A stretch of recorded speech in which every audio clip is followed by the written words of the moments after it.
अगर हम भारत के इतिहास पर गौर करें तो पहले भारत की सीमाएं अफगानिस्तान के पार जाकर ईरान को छूती थी। शायद आपको ये जानकर बहुत हैरानी होगी कि वर्ष 980 में यानी आज से करीब 1000 साल पहले अफगानिस्तान पर राजा जयपाल का शासन हुआ करता था और वो एक हिंदू राजा थे, लेकिन मुसलमान सुल्तानों ने उन पर हमला करके उन्हें सत्ता से बाहर कर दिया था और इसके बाद धीरे धीरे अफगानिस्तान भारतवर्ष के नक्शे से बाहर चला गया। अब आप जरा विचार कीजिए कि आज पैदा होने वाली भारत की पीढ़ी क्या इस बात पर कभी भरोसा कर सकती है कि अफगानिस्तान में कभी हिंदू बहुसंख्यक थे और वहां के राजा हिंदू हुआ करते थे।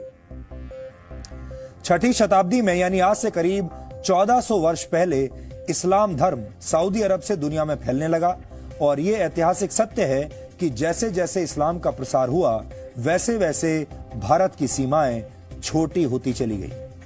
इन दोनों के बीच में एक कनेक्शन है।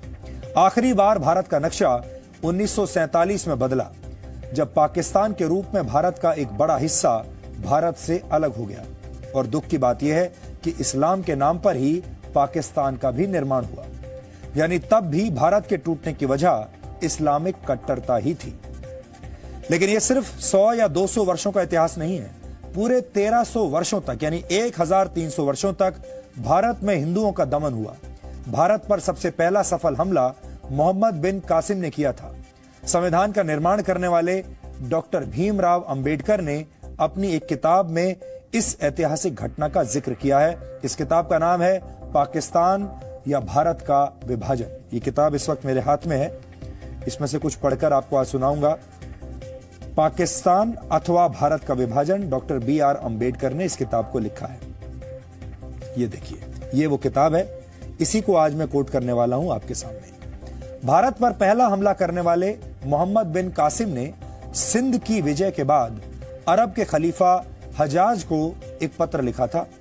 इस पत्र में क्या लिखा था, इसका जिक्र BR अंबेडकर की इस किताब में मिलता है और क्या उसमें लिखा है मैं आपको बताता हूं। इसमें लिखा है, इस संबंध में हजाज को भेजे गए एक पत्र में मोहम्मद बिन कासिम का एक उल्लेख विचारणीय है। राजा दाहिर के भतीजे, उसके योद्धाओं और प्रमुख अधिकारियों को ठिकाने लगा दिया गया है और मूर्ति पूजकों को या तो इस्लाम में दीक्षित कर दिया गया है अथवा उन्हें तबाह कर दिया गया है। मूर्तियों वाले मंदिरों के स्थान पर मस्जिद और अन्य इबादत स्थल बनाए गए हैं। कुतबा पढ़ी जाती है, अजान दी जाती है ताकि निर्धारित घंटों पर इबादत हो सके। तकबीर और अल्लाहू अकबर की सदाएं हर सवेरे शाम गूंजती हैं। यह पत्र राजा के सिर के साथ भेजा गया था। इसे प्राप्त करने के बाद हज ने अपने सेनापति को निम्नलिखित पत्र भेजा। अब हजाज ने क्या वापस पत्र भेजा वो भी सुनिए। उन्होंने लिखा अपने सेनापति को, इसके अलावा तुम सभी बड़े और छोटे को सुरक्षा दो, शत्रु और मित्र में भेदभाव न करो। खुदा का कथन है कि मूर्ति पूजकों से कोई रियायत न बरतो। मूर्ति पूजकों से यह मतलब है हिंदुओं का। मूर्ति पूजकों से कोई रियायत न बरतो, अपितु उनके गले काट दो। ये समझ लो कि यही महान अल्लाह का आदेश है। तुम्हें अभयदान देने के लिए तुरंत तैयार नहीं होना चाहिए, क्योंकि इससे तुम्हारा काम और बढ़ जाएगा। इसके बाद उन दुश्मनों के अलावा जो सामान्य सैनिक हैं, किसी को न बख्शो। ये BR अंबेडकर की किताब है। भारत में हिंदुओं के नरसंहार का एक लंबा इतिहास रहा है और वो भी आज हमने आपके लिए निकाला है। वर्ष 1265 में दिल्ली सल्तनत के सुल्तान गयासुद्दीन बलबन ने मेवात में 1 लाख राजपूतों का कत्ल करवा दिया था। मेवात आज भारत के हरियाणा राज्य का जिला है।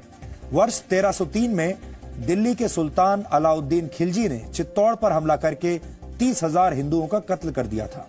वर्ष 1353 में तुगलक वंश के सुल्तान फिरोज शाह तुगलक ने बंगाल में 1,80,000 हिंदुओं का कत्ल करवाया और वर्ष 1365 से लेकर 1367 तक 2 वर्ष के अंदर 5 लाख हिंदुओं का कत्ल करवा दिया। इसके बाद वर्ष 1398 में तैमूर लंग की सेना ने दिल्ली पर हमले से पहले 1 लाख हिंदू कैदियों की हत्या करवाई। मुगल सम्राट अकबर ने नरसिंहपुर में 48,000 हिंदुओं का नरसंहार करवाया था। ये जगह अब मध्य प्रदेश में है और वर्ष 1568 में अकबर ने चित्तौड़गढ़ पर हमला करके 30,000 हिंदुओं को मरवा दिया था। इस हमले में 8,000 राजपूत महिलाओं ने जौहर कर लिया था, यानी खुद को मार डाला था। वर्ष 1338 में ईरानी हमलावर नादिर शाह ने भारत पर हमला करके 2 साल के अंदर 3 लाख हिंदुओं को मरवा दिया था। इसके बाद हिंदुओं को थोड़ी राहत मिली क्योंकि पंजाब में सिख और महाराष्ट्र में मराठों ने मुगल साम्राज्य की नींव हिला दी। लेकिन इसके बाद वर्ष 1947 के पहले भी हिंदुओं के कई नरसंहार हुए। वर्ष 1921 में केरल के मालाबार में 2000 से ज्यादा हिंदुओं को मार दिया गया था। इस नरसंहार की वजह खिलाफत आंदोलन को बताया जाता है। और वर्ष 1946 में मोहम्मद अली जिन्ना ने पाकिस्तान की मांग मनवाने के लिए डायरेक्ट एक्शन डे की धमकी दी थी। तब कलकत्ता में दंगे हुए थे और इन दंगों में भी 7,000 से 10,000 के बीच हिंदू और मुसलमान मारे गए थे। और इसी साल नोआखाली में ही जिन्ना की मुस्लिम लीग के इशारे पर दंगे हुए जिसमें 5,000 हिंदुओं को मार दिया गया था। नोआखाली आज बांग्लादेश में है। इसके बाद जब बंटवारा हुआ और पाकिस्तान बना तब पश्चिमी पाकिस्तान और पूर्वी पाकिस्तान में लाखों की संख्या में हिंदुओं का नरसंहार हुआ था। हमने जिन इतिहासकारों की किताबों से इन संदर्भों को लिया है उन सभी किताबों का नाम भी आपको इन तथ्यों के साथ साथ हमने आपकी स्क्रीन पर दिखाया है। अगर आप चाहें तो अपने तौर पर भी रिसर्च कर सकते हैं। इनमें से ज्यादातर इतिहासकार और विद्वान भारत से नहीं है, भारत के बाहर के हैं और ये ब्यौरा यूरोपीय इतिहासकारों की किताबों से लिया गया है। संघ और दूसरे कई हिंदूवादी संगठन हिंदुओं पर हुए इन्हीं अत्याचारों की बात कहकर हिंदू राष्ट्र बनाने की पैरवी करते हैं और इसके पीछे जो वजह है उसी को समझाने के लिए हमने आपको ये इतिहास बताया। After losing the battle eight Tarain, Delhi was captured by the Muslim invaders.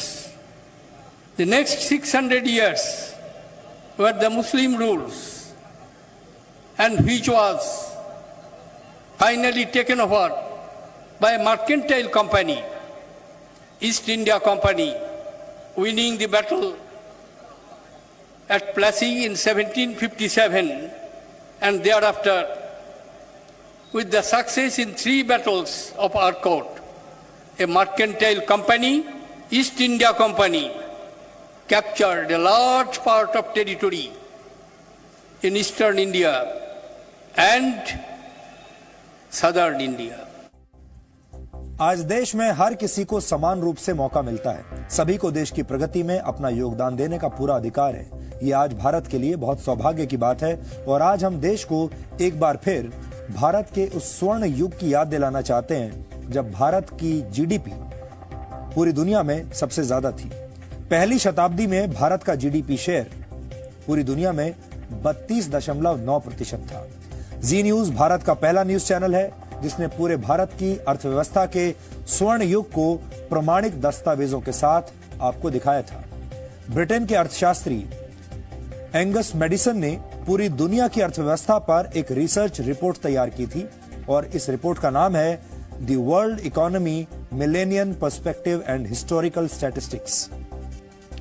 यह रिपोर्ट वैसे तो 657 पन्नों की है, लेकिन इसके पेज नंबर 263 पर पहली शताब्दी से लेकर 20वीं शताब्दी तक इस दौरान का एक बहुत ही दिलचस्प आंकड़ा है।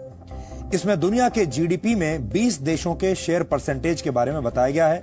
इसका मतलब है कि दुनिया के जीडीपी में 20 अलग अलग देशों का कितना प्रतिशत हिस्सा था और इसमें किस तरह वक्त के साथ बदलाव आए।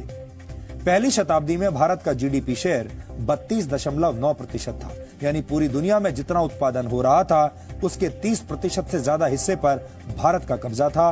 भारत की एक बहुत बड़ी आबादी विकास में, दुनिया के विकास में अपना योगदान दे रही थी। ये भारत की अर्थव्यवस्था का स्वर्णिम युग था और इसी दौरान भारत को सोने की चिड़िया कहा जाता था।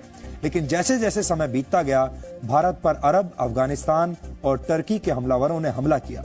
भारत की पूरी अर्थव्यवस्था इसके बाद लगातार गिरने लगी।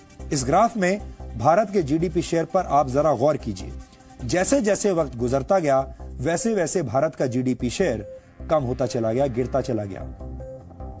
पहली शताब्दी और उससे पहले का समय भारत के लिए स्वर्ण युग था। ये वो दौर था जब भारत को सोने की चिड़िया कहा जाता था। तब वर्ल्ड ऑर्डर में भारत नंबर 1 पर था। लेकिन जब भारत में अरब और तुर्क सेनाओं ने हमले किए और भारत गुलाम बन गया, तब धीरे धीरे भारत का जीडीपी कम होने लगा। इसके बाद दिल्ली सल्तनत और फिर मुगल साम्राज्य में भारत का जीडीपी और कम हुआ और लगातार गिरता चला गया। लेकिन भारत की अर्थव्यवस्था में सबसे ज्यादा गिरावट तब आई जब भारत को ब्रिटेन की ईस्ट इंडिया कंपनी ने अपना गुलाम बना लिया। उस वक्त भारत को लूटकर यहाँ की सारी संपत्ति ब्रिटेन भेज दी गई। ये भारत के लोगों के दमन और जीडीपी का वो कनेक्शन है जिसे समझना आज देश के हर व्यक्ति के लिए बहुत जरूरी है। जीडीपी के इस ग्राफ से ये संदेश मिलता है कि भारत में सभी जातियों और धर्मों को एक दूसरे से लड़ने की जरूरत नहीं है, बल्कि सभी को मिलकर देश के विकास में अपना योगदान देना होगा। तभी भारत दोबारा अपने स्वर्ण युग को प्राप्त करेगा।